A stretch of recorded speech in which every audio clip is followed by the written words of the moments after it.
ಹಿಂದಿಗೆ ಅಂಕ ನೀಡುವ ಆದೇಶ ಪ್ರಶ್ನಿಸಿ ಅರ್ಜಿ ಸಲ್ಲಿಸಲಾಗಿತ್ತು. ಇದೀಗ ಇದರಲ್ಲಿ ಮಹತ್ವದ ಬೆಳವಣಿಗೆ ಆಗಿದೆ. ಎಸ್ಎಸ್ಎಲ್ಸಿಯಲ್ಲಿ ಹಿಂದಿ ಭಾಷೆಗೆ ಗ್ರೇಡ್ ಬದಲು ಅಂಕ ನೀಡಿ ಅಂತ ಹೇಳಿ ರಾಜ್ಯ ಸರ್ಕಾರಕ್ಕೆ ಈಗ ಹೈಕೋರ್ಟ್ ಮಹತ್ವದ ಆದೇಶ ಕೊಟ್ಟಿದೆ. ರಾಜ್ಯ ಸರ್ಕಾರದ ಮರುಪರಿಶೀಲನಾ ಅರ್ಜಿ ವಜಾ ಆಗಿದೆ. ಹಿಂದಿಗೆ ಅಂಕ ನೀಡುವಂತೆ ನೀಡಿದಂತಹ ಆದೇಶ ಪ್ರಶ್ನಿಸಿ ಸಲ್ಲಿಸಿದಂತ ಅರ್ಜಿ ಇದು. ಇದೀಗ ಈ ಒಂದು ವಿಚಾರಕ್ಕೆ ಸಂಬಂಧಪಟ್ಟಂತೆ ಹಿಂದಿಗೆ ಅಂಕ ನೀಡಬೇಕು ಅನ್ನುವಂಥದ್ದು, ಅಂಕ ನೀಡುವ ಆದೇಶ ಪ್ರಶ್ನಿಸಿದಂತ ಅರ್ಜಿ. ಈಗ ಎಸ್ಎಸ್ಎಲ್ಸಿಯಲ್ಲಿ ಹಿಂದಿ ಭಾಷೆಗೆ ಗ್ರೇಡ್ ಬದಲು ಅಂಕ ಕೊಡಿ ಅಂತ ಹೇಳಿ ರಾಜ್ಯ ಸರ್ಕಾರಕ್ಕೆ ಹೈಕೋರ್ಟ್ ಮಹತ್ವದ ಆದೇಶವನ್ನ ಈಗ ಕೊಟ್ಟಿದೆ. ರಾಜ್ಯ ಸರ್ಕಾರದ ಮರುಪರಿಶೀಲನಾ ಅರ್ಜಿ ವಜಾ ಆಗಿದೆ. ಹಿಂದಿಗೆ ಅಂಕ ನೀಡುವಂತೆ ನೀಡಿದಂತ ಆದೇಶ ಪ್ರಶ್ನಿಸಿ ಸಲ್ಲಿಸಿದಂತ ಅರ್ಜಿ ಇದು. ಹಿಂದಿ ಭಾಷೆಯಲ್ಲಿ ಲಕ್ಷಕ್ಕೂ ಹೆಚ್ಚು ಮಂದಿ ಉತ್ತೀರ್ಣಗೊಳ್ತಾರೆ.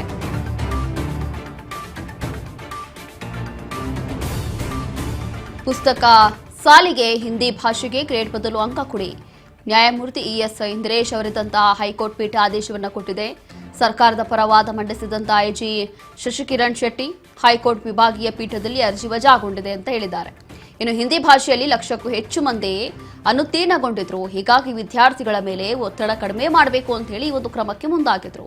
ಇದು ಸೂಕ್ತ ತಿದ್ದುಪಡಿಯ ಜೊತೆ ನಿಯಮ ರಚಿಸಬೇಕು ಅಂತ ಹೇಳಿ ಸರ್ಕಾರ ಕರಡುಗಳನ್ನು ರೂಪಿಸ್ತಾ ಇದೆ. ಅಂಕದ ಬದಲು ಗ್ರೇಡ್ ನೀಡಲಾಗ್ತಿದೆ ಅಂತ ಹೇಳಿ ಈಗ ಈ ರೀತಿಯಾಗಿ ವಾದವನ್ನು ಮಾಡಲಾಗ್ತಾ ಇದೆ.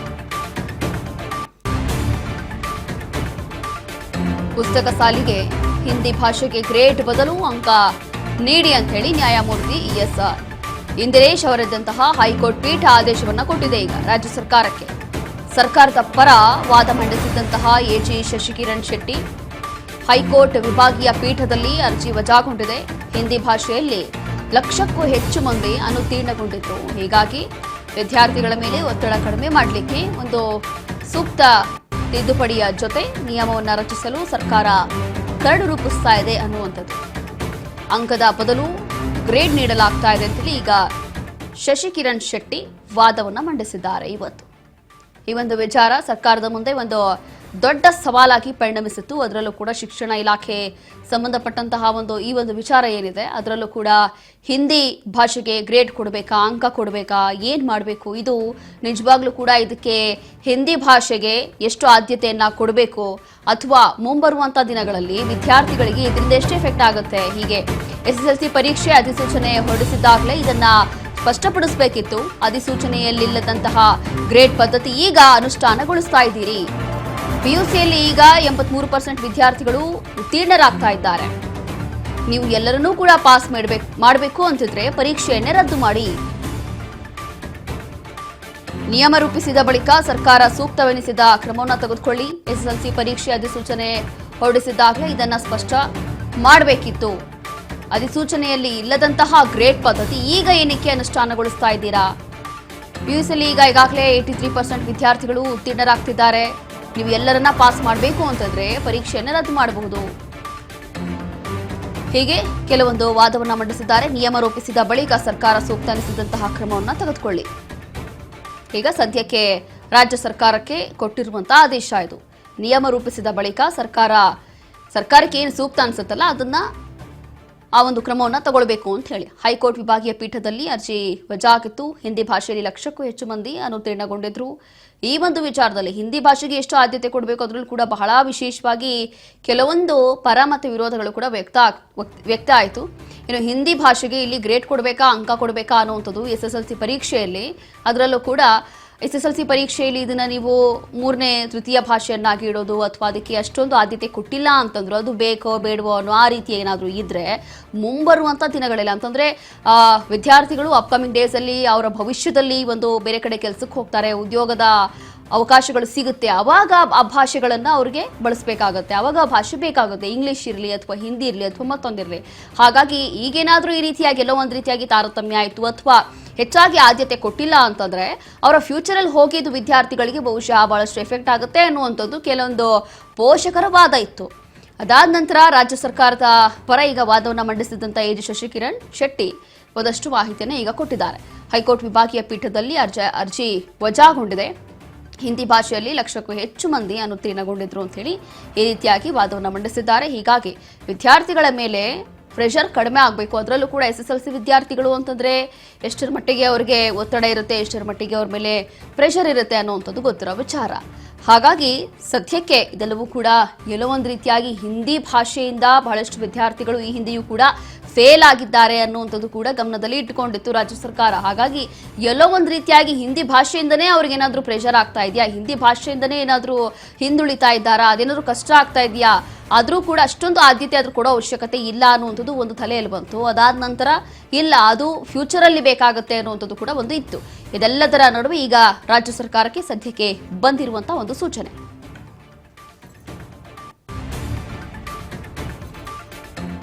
ಹೀಗೆ ನೀವು ಎಲ್ಲರನ್ನ ಪಾಸ್ ಮಾಡಬೇಕು ಅಂತಿದ್ರೆ ಪರೀಕ್ಷೆಗಳನ್ನೇ ನೀವು ರದ್ದು ಮಾಡಬಹುದಿತ್ತಲ್ಲ, ನಿಯಮ ರೂಪಿಸಿದ ಬಳಿಕ ಸರ್ಕಾರ ಸೂಕ್ತ ಅನಿಸಿದ್ದನ್ನ ಮಾಡಬೇಕಾಗುತ್ತೆ ಅಂತ ಹೇಳಿ ಈ ರೀತಿಯಾಗಿ ಮಾಹಿತಿಯನ್ನ ಕೊಟ್ಟಿದ್ದಾರೆ. SSLC ಪರೀಕ್ಷೆ ಅಧಿಸೂಚನೆ ಹೊರಡಿಸಿದಾಗಲೇ ಇದನ್ನ ನೀವು ಸ್ಪಷ್ಟಪಡಿಸಬೇಕಿತ್ತು.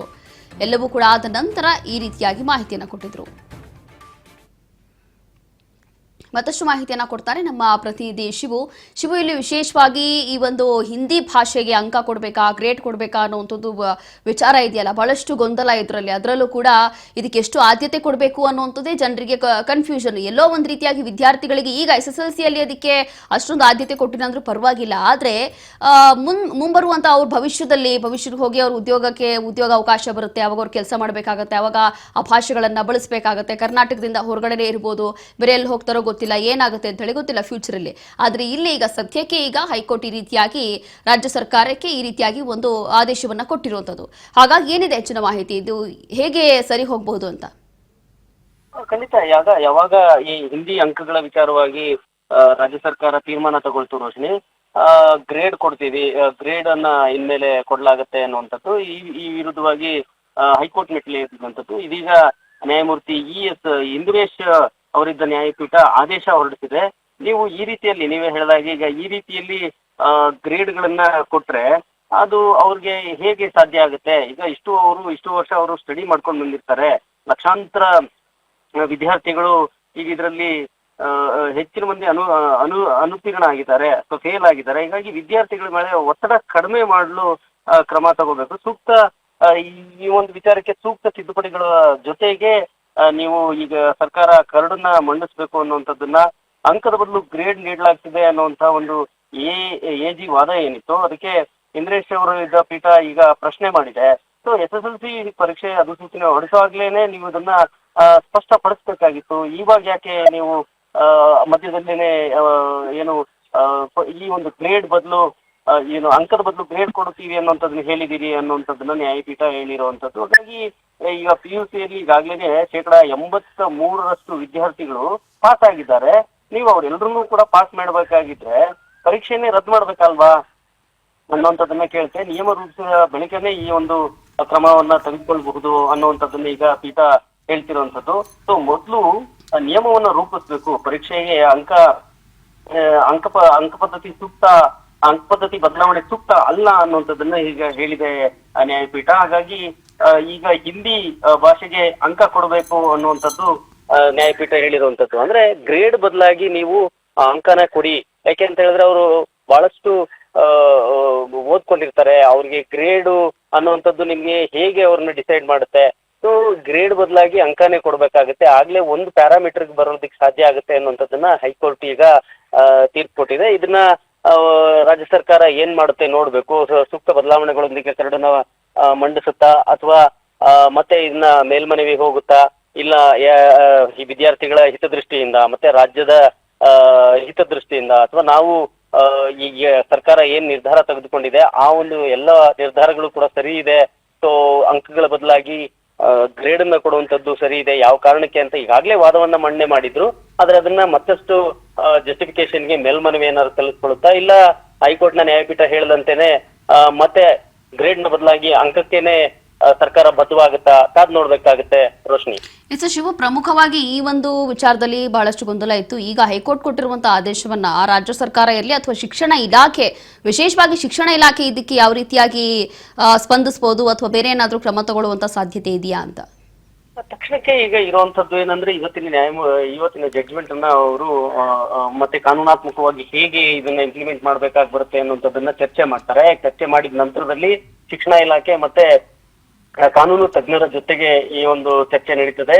ಇಲ್ಲ ನಾವು ಈಗಾಗ್ಲೇನೆ ಗ್ರೇಡ್ ಪದ್ಧತಿಯನ್ನ ನಾವೇನು ಸರ್ಕಾರ ತೀರ್ಮಾನ ತಗೊಂಡಿದ್ದೀವಿ ಅದನ್ನೇ ಬದ್ಧವಾಗಿರ್ಬೇಕು ಅನ್ನುವಂಥದ್ದಾದ್ರೆ ಮೇಲ್ಮನವಿಯನ್ನು ಕೂಡ ಸಲ್ಲಿಸ್ಕೊಳ್ಳುವಂತ ಸಾಧ್ಯತೆ ಇದೆ. ಈಗ ನಾವು ಸರ್ಕಾರ ಗ್ರೇಡ್ ಅನ್ನ ಕೊಡ್ತೀವಿ ಅಂತ ಸಚಿವ ಸಂಪುಟದಲ್ಲಿ ತೀರ್ಮಾನ ಮಾಡಿಕೊಂಡು ಈಗ ಸರ್ಕಾರ ತೀರ್ಮಾನ ಮಾಡಿರೋದ್ರಿಂದ ಸರ್ಕಾರದ ಆದೇಶ ಹೊರಟಿರೋದ್ರಿಂದಾಗಿ ಇದು ನಾವು ಇದನ್ನೇ ಕಂಟಿನ್ಯೂ ಯಾಕೆ ಮಾಡ್ತೀವಿ ಅನ್ನುವಂಥದ್ದನ್ನ ಮತ್ತೆ ಮೇಲ್ಮನವಿಯಲ್ಲಿ ಅವ್ರು ಸಲ್ಲಿಸ್ಕೋಬೇಕಾಗುತ್ತೆ. ಆ ಮಧ್ಯದಲ್ಲಿ ಈಗ ರಿಸಲ್ಟ್ ಬರಬೇಕು. ರಿಸಲ್ಟ್ಗೆ SSLC ರಿಸಲ್ಟ್ಗೆ ಅಲ್ಲಿ ಅಂಕ ಕೊಡ್ತಾರಾ ಅಥವಾ ಗ್ರೇಡ್ ಕೊಡ್ತಾರಾ ಅನ್ನೋದೇ ಕನ್ಫ್ಯೂಷನ್ ಆಗುತ್ತೆ. ಅದು ಒಂದು ಮೌಲ್ಯಮಾಪನ ಅಂತೂ ನಡೀತದೆ. ಮೌಲ್ಯಮಾಪನ ನಡೆಯುವಂತ ವೇಳೆಯಲ್ಲಿ ಇಂತಿಷ್ಟು ಅಂಕಗಳಿಗೆ ಇಂತಹ ಗ್ರೇಡು, ಇಂತಿಷ್ಟು ಅಂಕಗಳಿಗೆ ಇಂತಹ grade, A plus, B plus ಅಂತದ್ದು ಇರ್ತದೆ. 30ರ ಮೇಲ್ಪಟ್ಟು B ಪ್ಲಸ್ ಇದ್ರೆ ಅದು B ಅಥವಾ A ಪ್ಲಸ್, ಇದಕ್ಕೆಲ್ಲವೂ ಕೂಡ 90ರ ಒಳಗಡೆ ತೆಗೆದುಕೊಂಡಿರುವಂತವ್ರಿಗೆ A ಪ್ಲಸ್, ಈ ರೀತಿಯಾಗಿ ಗ್ರೇಡ್ ಕೊಡ್ತಾರೆ. ಅಂದ್ರೆ ಅಂಕನೂ ಒಂದೇ, ಗ್ರೇಡು ಒಂದೇ, ಆ ರೀತಿಯಲ್ಲೇ ಆಗುತ್ತೆ. ಆದ್ರೆ ಅಂಕ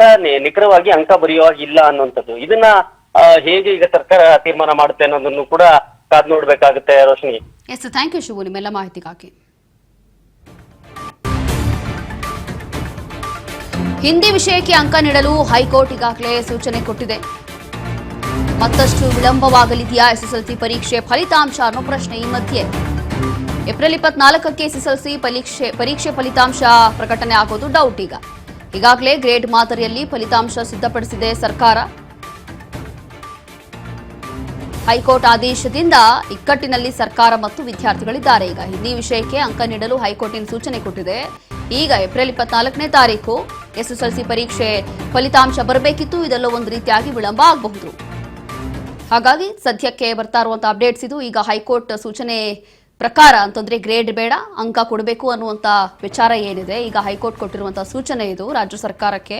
ಹಾಗಾಗಿ ಈಗಾಗಲೇ ಏಪ್ರಿಲ್ 24ನೇ ತಾರೀಕು SSLC ಪರೀಕ್ಷೆ ಫಲಿತಾಂಶ ಹೊರಗೆ ಬರಬೇಕಿತ್ತು. ಆದರೆ ಬಹುಶಃ ಇದರಲ್ಲಿ ಸ್ವಲ್ಪ ತಡ ಆಗ್ಬೋದು ಅಂತ ಹೇಳಿ ಗೊತ್ತಾಗ್ತಾ ಇದೆ. ಕಾರಣ ಏನು ಅಂತಂದ್ರೆ ಈಗಾಗಲೇ ಗ್ರೇಡ್ ಮೂಲಕವೇ ಅವರೆಲ್ಲರೂ ಕೂಡ ಫಲಿತಾಂಶವನ್ನ ರೆಡಿ ಮಾಡಿಕೊಂಡಿರುವಂಥದ್ದು. ಹಾಗಾಗಿ ಇಲ್ಲಿ ಎಲ್ಲವೂ ಕೂಡ ಬಹುಶಃ ಸ್ಟಾರ್ಟಿಂಗಿಂದ ಮಾಡಬೇಕಾಗತ್ತಾ, ಮತ್ತೊಮ್ಮೆ ಬದಲಾವಣೆ ಆಗುತ್ತಾ ಅನ್ನುವಂಥದ್ದು ಈಗ ಸದ್ಯಕ್ಕೆ ಇರುವಂತಹ ಅನುಮಾನ. ಹಾಗಾಗಿ ಮತ್ತಷ್ಟು ವಿಳಂಬ ಆಗಬಹುದು.